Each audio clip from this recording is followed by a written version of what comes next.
Hey guys, it's Sandro here, and today's video is a detail on this classic BMW E30 in need of some love.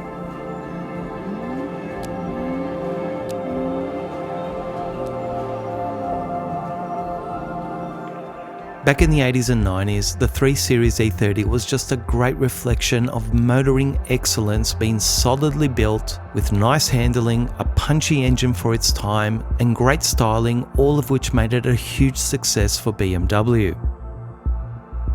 But in the year 2023, it's a pretty rare occurrence to see one on the road.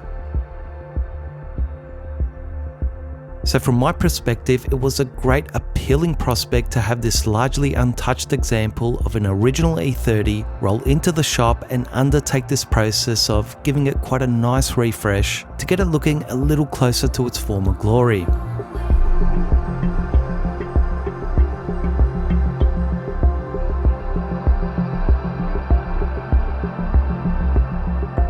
The detail you're about to see wasn't about making this BMW some show car piece to be locked away, or spending exorbitant amounts of time and money restoring it that for most people just isn't a reality. It was all about giving this much loved and used E30 a nice deep clean, a great paint correction process to lift the oxidation and restore gloss, and then add a sealant to ensure the paint is well protected moving forward.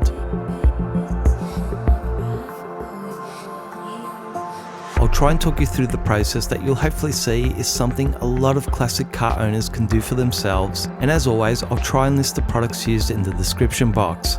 But without further ado, let's get to it.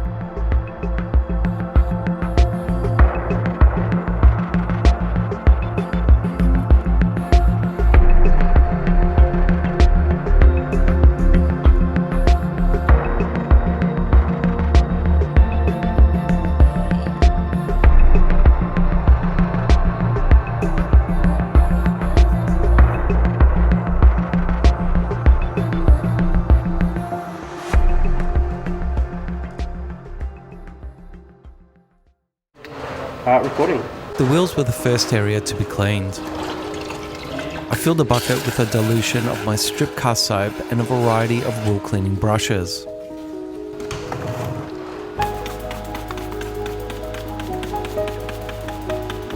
I then started by pre-treating the wheel arches and rubber with my tyre cleaner, followed by the rims with my dedicated wheel cleaner.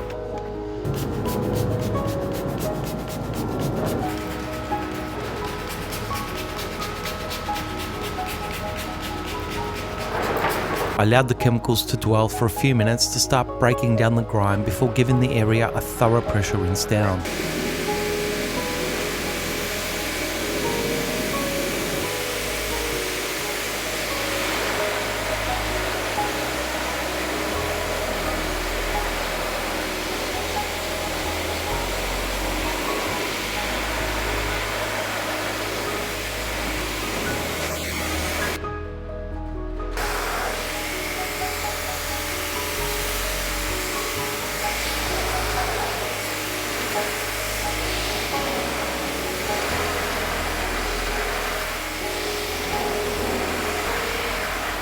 With the bulk of the surface contamination removed, it was then time to give them a safer and more intensive clean.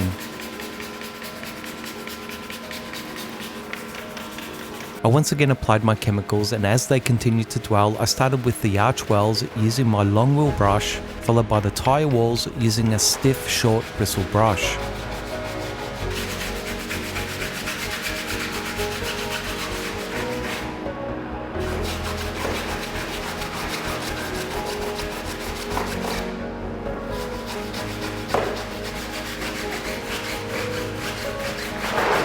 To get in between the diamond spoke pattern of these BBS rims, I used a small wheel woolly brush that worked a treat to remove that grime.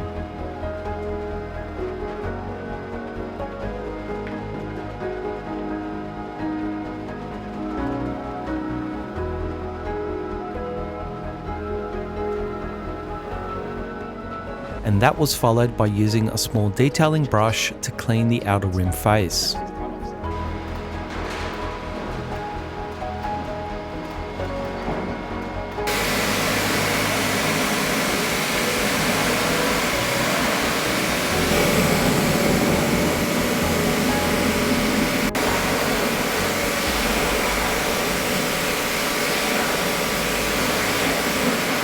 As a final step to seal, protect and enhance the wheels, I used a touchless sealant sprayed onto the wet wheels and then immediately rinsed off.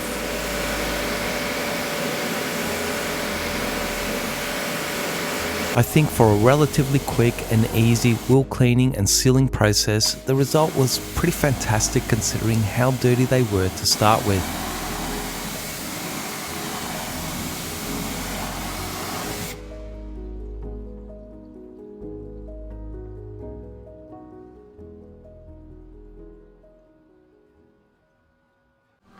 Yep. Let's get into it.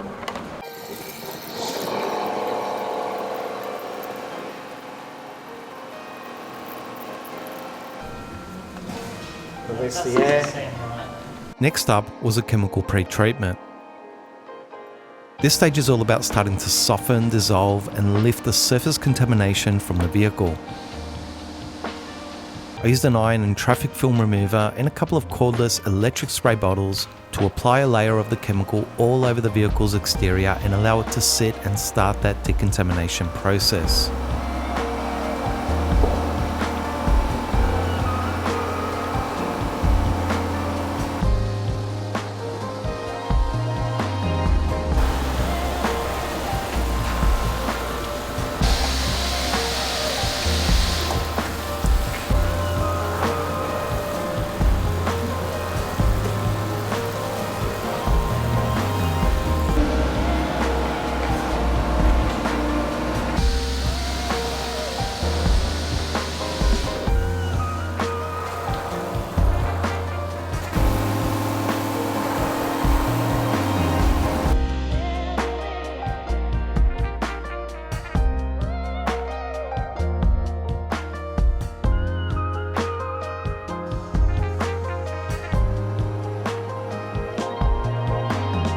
After the iron and traffic film remover was allowed to dwell for 5 to 10 minutes, I then used an alkaline leaning strip car wash detergent in a foam cannon, applied directly over the previous chemical, and allowed both cleaners to continue dwelling and softening the exterior grime for yet another 5 to 10 minutes.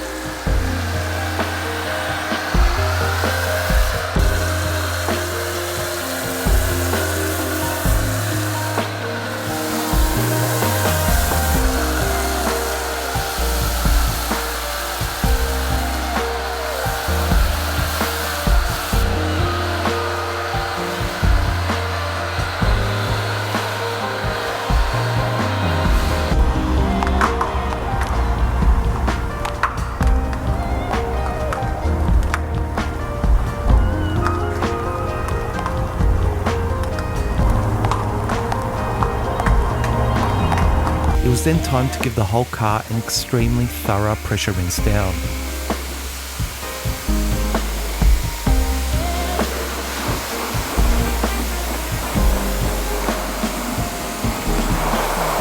In essence, this initial pre-treatment and pressure rinsing process is all about removing as much dirt, road and environmental contamination as possible in a safe, touchless manner, so that my next physical cleaning process will not only be safer in terms of reducing washing swirls and scuffs, but also more effective at breaking down the more stubborn grime that lies beneath.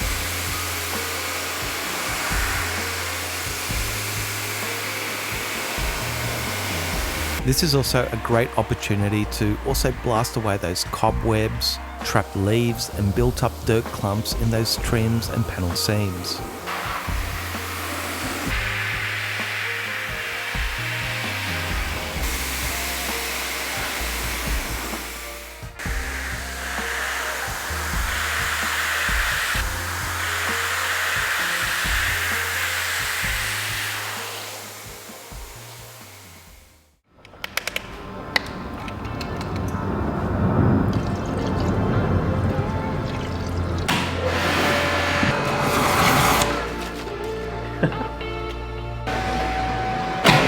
Next up was the physical hand wash.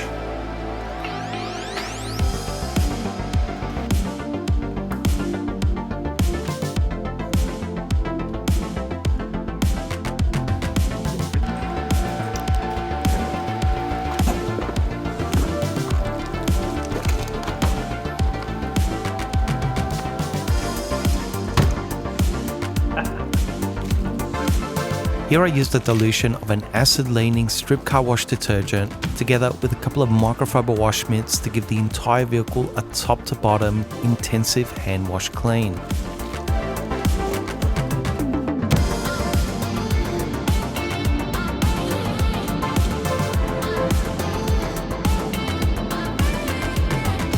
Although it may be a little hard to see, there's significant mineral water spotting and etching contamination on the oxidized paint. So whereas the pH balanced iron removers are great for treating environmental fallout and alkaline detergents are great for degreasing and cutting through dirt and grime, acid-leaning chemicals are superior at treating mineral or water spot deposits, though at the same time they're still great at further removing general road films and stubborn dirt.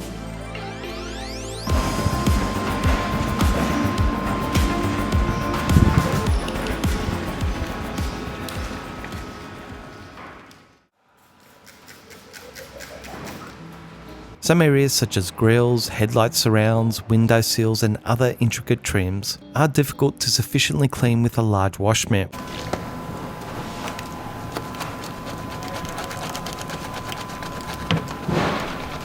I used a smaller detailing brush together with a lighter concentration of an all-purpose cleaner to more thoroughly clean those hard to access areas.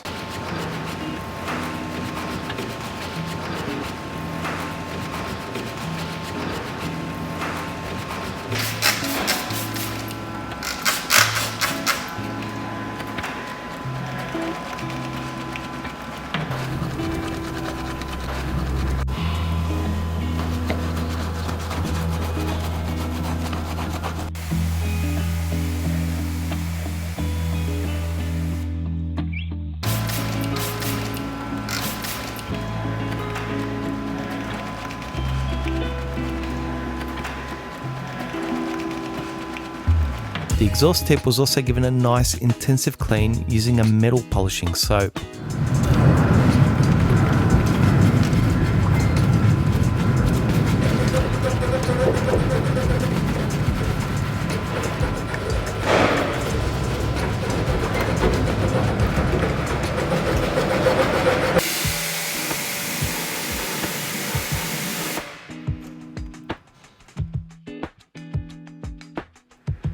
Beautiful.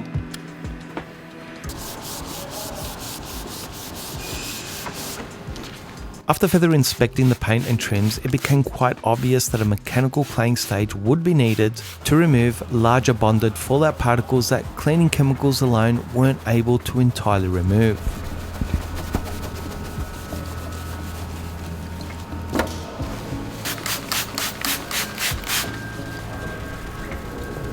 I used a synthetic clay towel together with a lubricant to physically detach them and then rinse off those particles.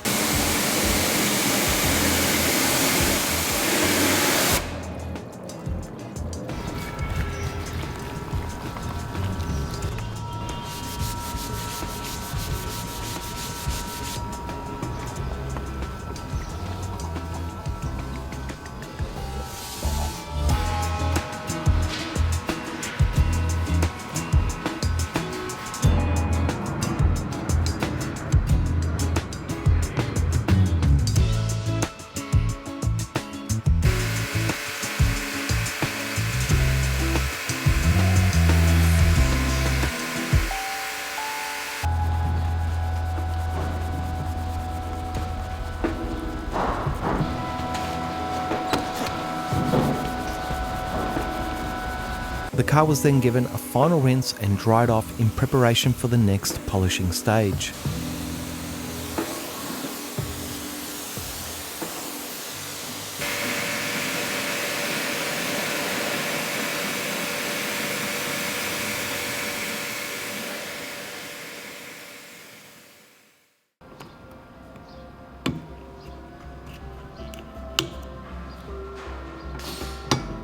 Just before the paint correction step, there was a couple of pre-polishing steps I did, such as remove a few trims like the wiper blades, washer fluid jets, and the bonnet badge.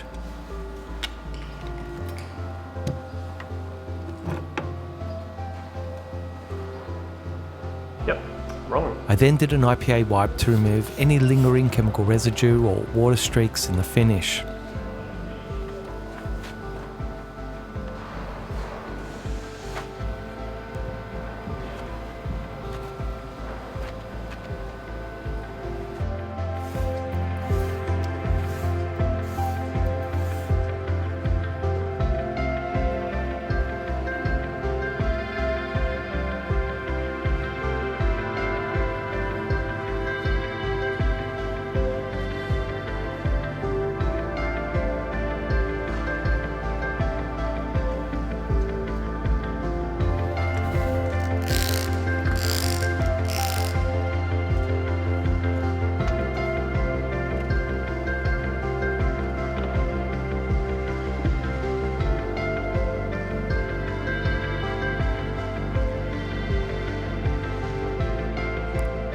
Next was importantly measuring the existing paint.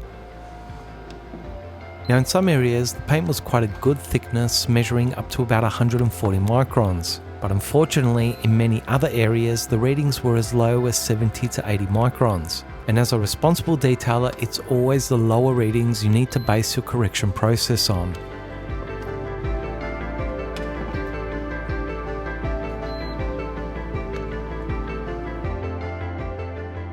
With the paint and trims clean and bare, this is the time you can truly assess its condition.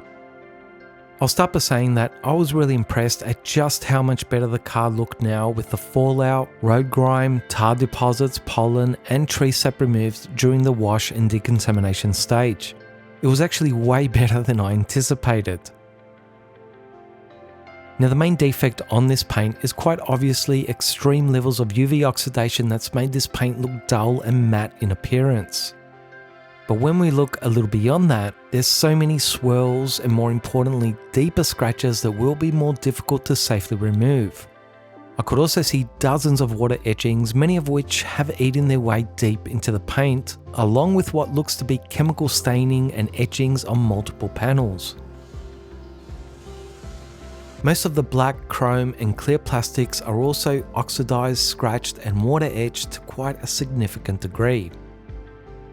In other words, there's a lot happening here in terms of paint defects, and the real challenging question will be what can be removed safely while still preserving the integrity of the original paint and trims.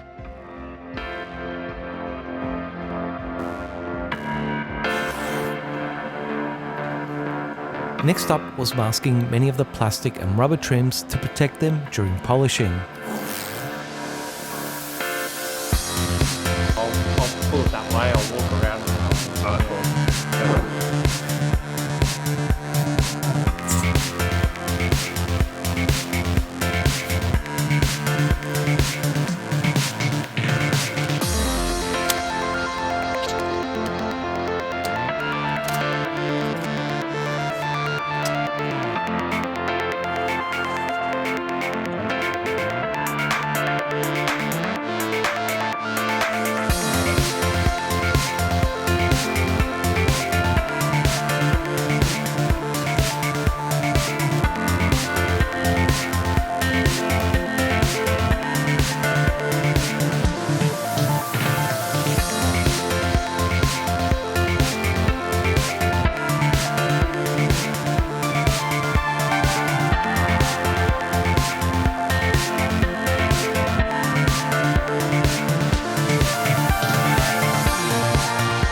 So finally onto the paint correction stage.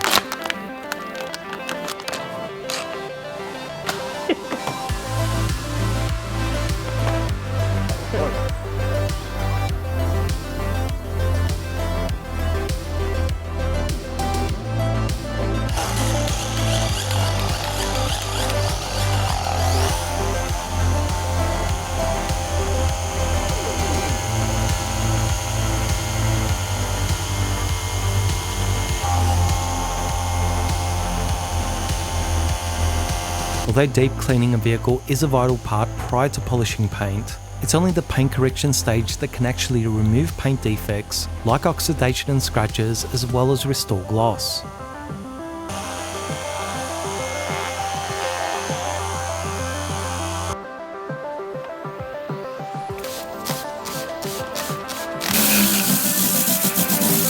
Every paint is different in terms of hardness, sensitivity and its level of defects. So what may work well on one paint type may not work well at all on another.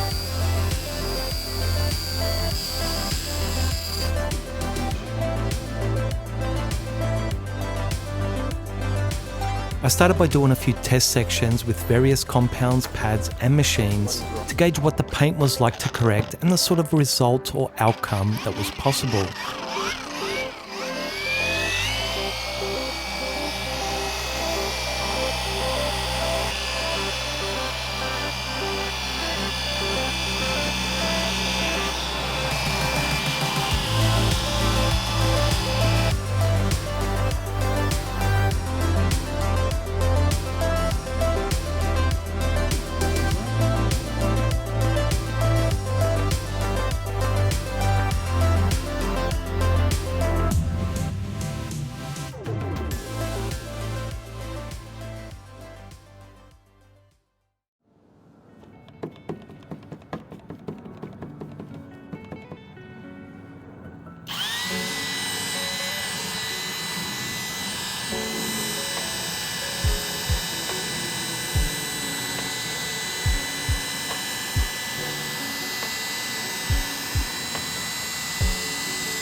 The paint itself was quite a soft and sensitive original single stage paint, but the defects themselves were quite deep, meaning in order to remove most of them it would require quite an aggressive approach.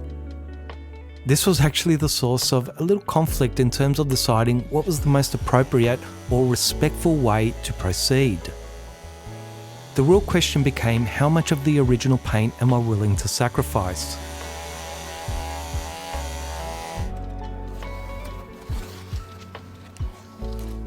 Too little and the results can be underwhelming and barely worth the effort. And too much paint removal can compromise the future of the existing paint or the ability to ever correct it again. Ultimately, a very light single polishing stage just wasn't enough in my eyes to have enough of an impact to remove the oxidation or even the lighter swirls and water etchings. And while a far more aggressive cutback using heavier compounds and more aggressive pads would have certainly removed more of the defects, I just didn't feel comfortable sacrificing so much of the original paint to get there. So in a nutshell, a compromise had to be made. What I did end up doing was an initial light cutting stage using a moderate cutting compound and an intermediate foam pad to ensure that at least all the oxidation and finer swirls were removed.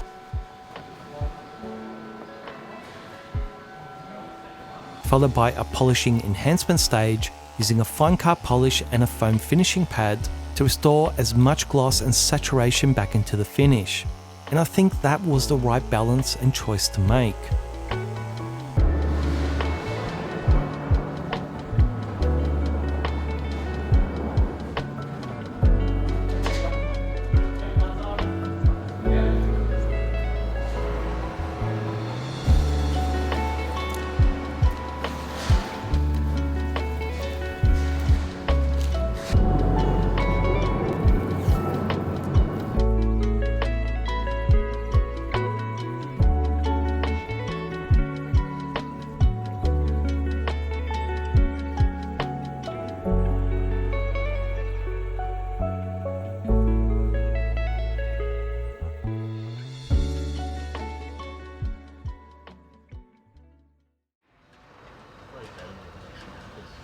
So let's talk a little about technique and working method.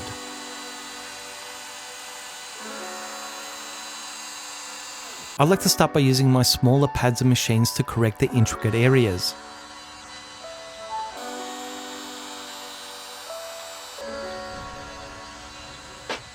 This not only results in a better correction level, but is importantly safer as not to remove too much paint in those more sensitive areas.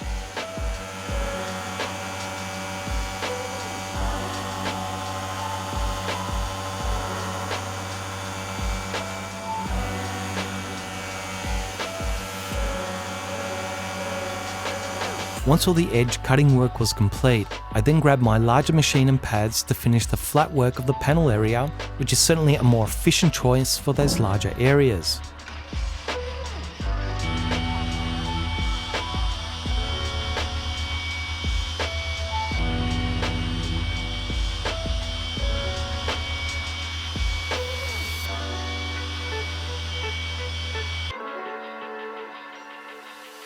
With the cutting stage completed, it's then time to remove any compounding haze and restore maximum gloss back into the paint with a fine polishing stage.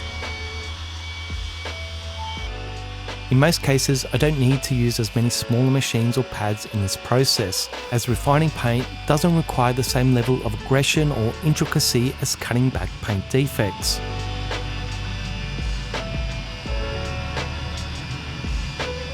If you want some more info on a step-by-step guide that covers machines, pads, compounds, speeds, pressure, working areas, and so on, all based around paint correction, I'll try and add a video link here to my guide on restoring car paint that goes much further into explaining those steps.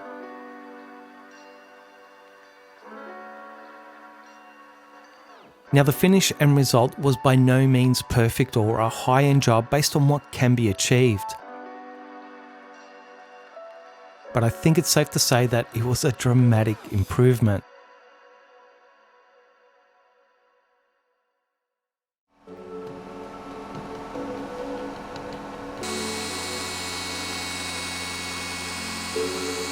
I guess an important point to make here is that on paint in this condition, there's no question that aggressively leveling out more of the defects will achieve a better result, though granted will also take more time and become a riskier prospect in terms of potentially burning through the paint. But a lighter yet still effective correction process such as this will allow the owner to continue polishing or correcting the paint well into the future, and perhaps even let the owner enjoy the car a little more, not having to fuss over some showroom car finish. Cars are meant to be driven and enjoyed, and they will get swells, water spots, oxidation and so on when they are actually used as intended. But as long as you don't go crazy and correct the paint to a micron of its life, you can comfortably repolish the paint dozens and dozens of times over into the future, because it's not about how many times you polish a car's paint, it's all about how aggressive you are during that process. And one thing you unfortunately can't do is replace original paint. That's a one-time thing.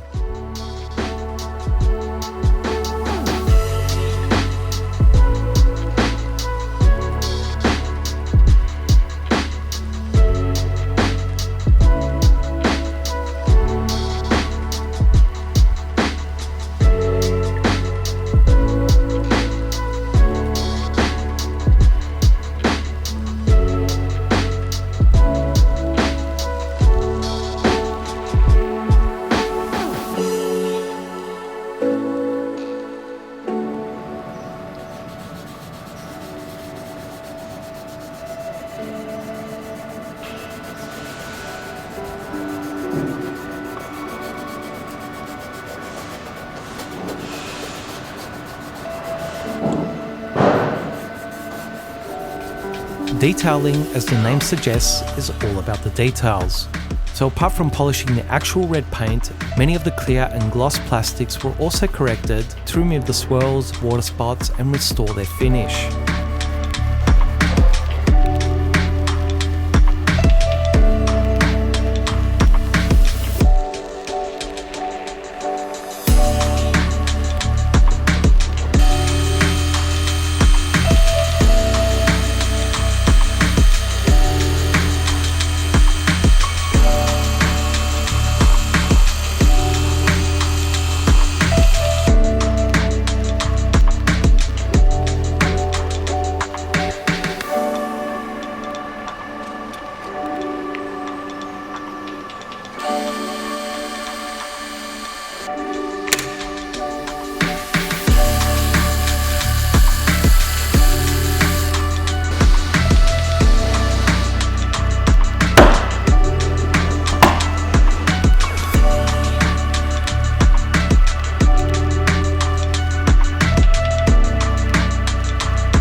In some cases, I used the exact same compounds and pads used to restore the paint. But in other cases, I did need to do a little trial and error, testing to discover what each particular trim and its material responded best to.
Filming this video was a real team effort from all the boys at the shop, and this BMW E30 was a bit of a long project with many hands on board. So I thought it would be nice to get a few of the behind the scenes people that contributed to this job on deck for the final sealing stage of the paint.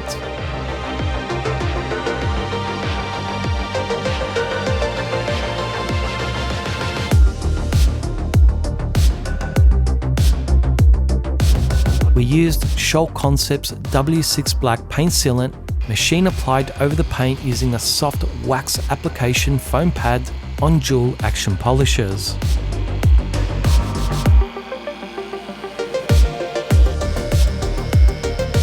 In all honesty, I have no idea how many hours went into actually detailing this car, as the filming and editing of this video itself was by far the most time-consuming part of this project. So I really hope you guys enjoyed this video that was an insane amount of work to produce. Due to conflicting schedules, I was unfortunately not able to be there when the owner picked up the car, but I hear he was pretty happy with the result. I'll leave you guys with some final footage of this amazing BMW E30 completed, and if you enjoyed this video and would like to say thanks and help support future content, you can do so by buying me a coffee at buymeacoffee.com/ccad, in which I'll have a link to in the description box, or you can now hit the thanks button below the video, and thank you everyone for the support so far. As always, I really hope you guys enjoyed and found this video helpful. Please share it with others, give it a like and comment below to show your support for this content, and I'll see you guys soon.